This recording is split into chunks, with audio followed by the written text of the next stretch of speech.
8:24.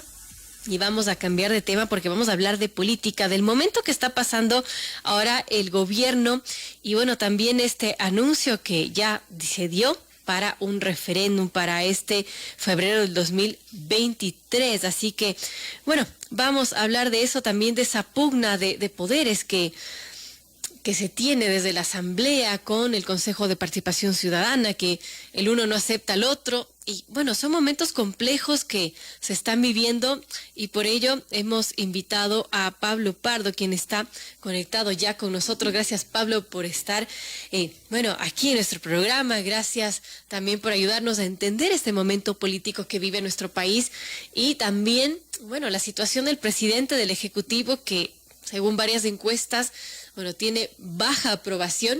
Sin embargo, él está haciendo lo suyo. Se viene ya un referéndum para febrero del 2023 con 8 preguntas. ¿Y qué podemos esperar de todo lo que suceda con estas seccionales que coinciden con el referéndum y también de estas pugnas que se dan entre la Asamblea, entre el Consejo de Participación Ciudadana y la Asamblea y también el Ejecutivo? Bienvenido, Pablo, te escuchamos. Muy buenos días, Verónica. Muchas gracias por el espacio. Un saludo a todos los radioescuchas. Pues sí, como señalas, es un momento, es un punto de inflexión, ¿verdad? Esta consulta popular sumada a las diferentes papeletas que nos vamos a encontrar el día 5 de febrero, huele mucho sobre todo a plebiscito, ¿no? Y pareciera una obviedad si no fuera porque no son unas elecciones presidenciales, ¿no? Creo que la consulta popular en sí, por supuesto que esconde, digamos, algunas preguntas que le son de interés al gobierno, ¿verdad? Esto lo hacen realmente todos los gobiernos, pero creo que sobre todo también traen consigo un elemento plebiscitario, que es lo que comentaba antes, ¿no? Es decir, todo momento, todo punto de inflexión de cualquier gobierno que parte de una crisis, ¿verdad?, trata de ser un espacio, ¿verdad?, para articular una estrategia comunicacional que suponga un antes y un después, ¿no? En este sentido, creo que este proceso electoral trata de ser un hito de ascenso o de relanzamiento del gobierno, como decíamos antes, ¿no? Vamos a ver si sea capaz de hacerlo, vamos a ver si le será un poquito más complicado porque, como usted dice, no la tiene todas consigo por el bajo índice de popularidad. Gracias, Pablo, por esa primera introducción, a ayudarnos a entender un poco el momento político que tenemos y que estamos viviendo en Ecuador. Y claro, tú lo mencionas, es un momento de inflexión, puede salir bien como puede salir mal. Me imagino que obviamente el gobierno buscará que le salga bien, que tenga ese apoyo, este referéndum, que va a coincidir además con las elecciones seccionales. Sin embargo, ¿qué tendrá que hacer el presidente, Pablo, para captar este positivismo en la consulta que se está proponiendo y que plantea algunos cambios? Además, por ejemplo, el quitarle funciones al Consejo de Participación Ciudadana, un organismo que, históricamente ha estado bastante cuestionado, ha tenido muchas polémicas alrededor y que quizás esto dé el inicio de cambios importantes de cómo se designan, por ejemplo, las autoridades.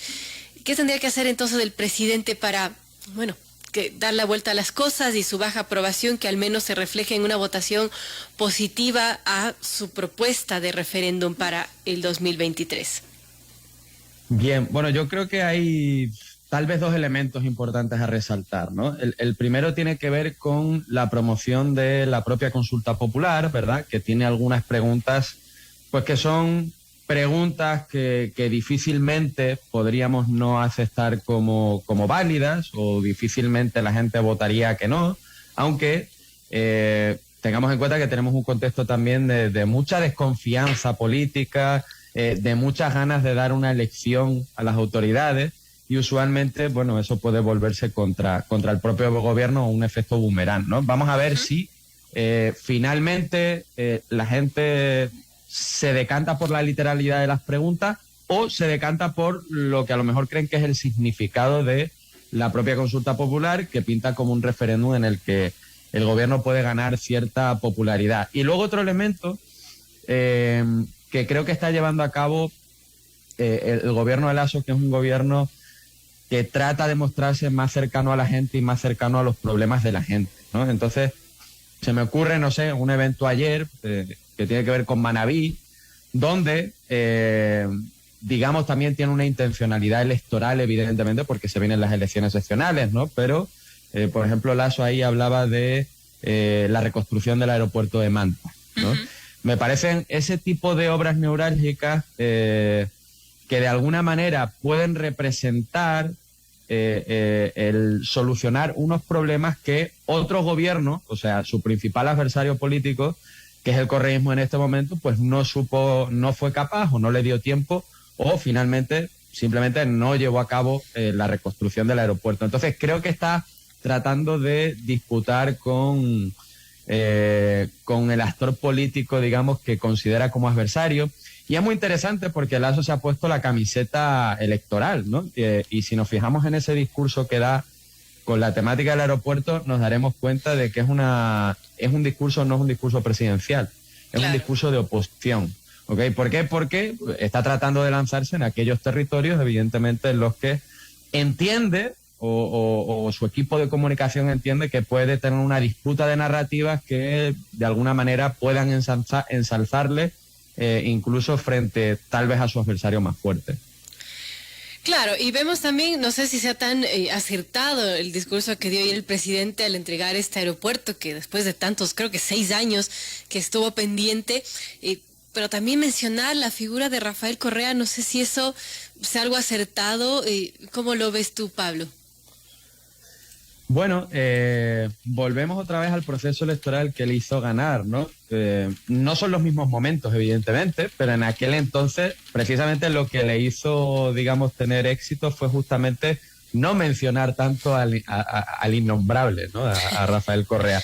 Creo yo que el contexto es diferente, pero que también es muy difícil, y más con tantas prisas, ¿no? Las elecciones son en febrero, de cambiar narrativas que están muy asentadas en momentos también en los que el enfado está muy a flor de piel, ¿no? Entonces, tal vez desde mi punto de vista no sea por el tiempo que hay, ¿verdad? Y por las acciones de gobierno que ha llevado hasta ahora Guillermo Lasso, tal vez no sea la mejor estrategia, ¿no? La de la confrontación contra el correísmo, y más en una provincia que ya sabemos que es muy correísta. Claro. Y además donde probablemente los resultados electorales pues vayan a ser bastante buenos, creo yo, ¿no? Exceptuando, ¿verdad?, en ese as bajo la manga que tiene Guillermo Lasso y creo que también va mucho por ahí, que es Agustín Intriago en Manta, ¿no? Bueno, Agustín Intriago y el otro Agustín, no recuerdo el apellido. Y Agustín Casanova, los dos Agustines que tienen una alianza fuerte, ¿no? Allí en Manabí, que quizás puedan derrotar al correísmo en esa provincia que es tradicionalmente correísta. Pero bueno, eso es otro tema, Pablo, porque bueno, lo que nos interesa es entender un poco este momento político que vive el país, previo a unas elecciones seccionales, sí, previo a una convocatoria a referéndum de parte del Ejecutivo, sí, pero también con pugnas importantes, por ejemplo, en funciones del Estado. La pugna política y jurídica entre la Asamblea y el Consejo de Participación Ciudadana, cómo entenderla, además los números que tiene la Asamblea y también este Consejo son muy bajos, números muy bajos de la aceptación de la ciudadanía. Entonces estamos viviendo un momento complejo también. Sí, tengo la sensación, ¿no?, de que esa pugna última que se ha dado en el Consejo de Participación Ciudadana tal vez tenga que ver con que el gobierno ve un poco complejo mantener, digamos, influencia sobre el Consejo de Participación Ciudadana a raíz de las elecciones, ¿no? Tal vez por eso podemos ver, esas prisas que se dan, digamos, a la hora de designación de superintendente de bancos, ¿no? Previo a ese proceso conflictivo que se ha dado a la interna del Consejo de Participación Ciudadana, y tal vez por eso también, pues, la pregunta en la consulta popular, ¿no? La pregunta que tiene que ver con la eliminación de ciertas atribuciones en el Consejo de Participación Ciudadana, que como sabemos, todos los partidos políticos se disputan el Consejo de Participación Ciudadana mayormente por lo que dice esa pregunta, ¿no?, que es la designación de autoridades de control. Así que creo que el Consejo de Participación Ciudadana, tal vez, no diría por primera vez, porque tal vez en la otra consulta también fue el eje un poco de los conflictos dentro, digamos, del poder a unas esferas altas, porque realmente el tema del Consejo de Participación Ciudadana no no creo que la gente no tiene mucha idea de qué es lo que está ocurriendo, no tiene ni siquiera mucha idea de para qué sirve, de cuáles son sus atribuciones, la utilidad, para qué puede servirle a la propia ciudadanía, etcétera, etcétera, ¿no? Entonces, vemos que el Consejo, o el debate del Consejo, se traslada a unas políticas muy internas, muy particulares, muy desde arriba y poco desde abajo, ¿no? O sea, poca pedagogía con... Bueno, yo creo que el gobierno podría decir, oye, vamos a eliminar a lo mejor una función que creemos que supone unas políticas, no sé, nocivas para el país, pero que sin embargo vamos a dejarle con otras funciones, ¿no? Que es el tema del control social, etcétera, etcétera, que pueden ser útiles para la democracia, ¿no? Y queremos hacer eso. Bueno, podría ser una narrativa a explotar, ¿no? Tal vez básicamente para darle un poquito de legitimidad a la posición que tiene el gobierno con este referéndum en particular. Bueno, es bastante complejo, ¿no? Porque si es que se quita las funciones del Consejo de Participación Ciudadana, también se daría a la Asamblea, una Asamblea que ahora mismo igual tiene una baja credibilidad en la ciudadanía, como muchas de las instituciones de nuestro país. Entonces ahí que tenga que ser el Ejecutivo, Pablo, para que, bueno, se levante un poco esa credibilidad de las instituciones, especialmente el mismo Ejecutivo. Estoy completamente de acuerdo contigo. O sea, realmente lo primero que hay que levantar es la legitimidad y la confianza en las instituciones en general, ¿no? Para, primero, que sirvan para algo y segundo, que hagan sus funciones, digamos, de manera correcta, bajo debidos procesos, etcétera, etcétera.